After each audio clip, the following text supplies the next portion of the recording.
মশলার জলটা কোথায় রাখলাম রে?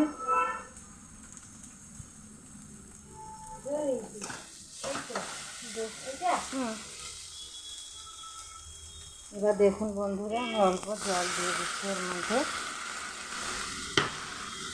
নতুন নতুন রেসিপি আপনাদের কাছে হাজির করছি।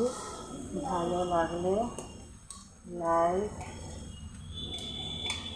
দেখুন বন্ধুরা, এখানে জল দিচ্ছি কস্তুরি পাতা, এলাচ।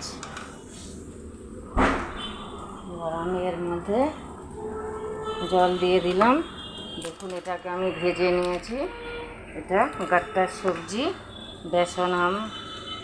বেসন, ময়ান, নুন, হলদি দিয়ে আমি ম্যাশ করে এটাকে আমি বানিয়ে নিয়েছি। এটা তেলে ভেজেছি, তেলে ভেজে আমি পিস পিস করে এটাকে কেটে নিয়েছি। এটা গাট্টার সবজি। এবার এটা হয়ে আসলে আমি এটা ঢেলে দিচ্ছি এর মধ্যে।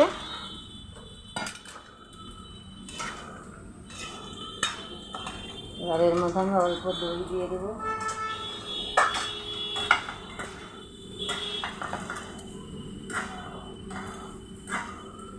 দই আপনারা দিতেও পারেন, নাও দিতে পারেন। দই দিলে টেস্ট, কালার। দেখুন বন্ধুরা, এর মধ্যে আমি দই দিয়ে দিয়েছি।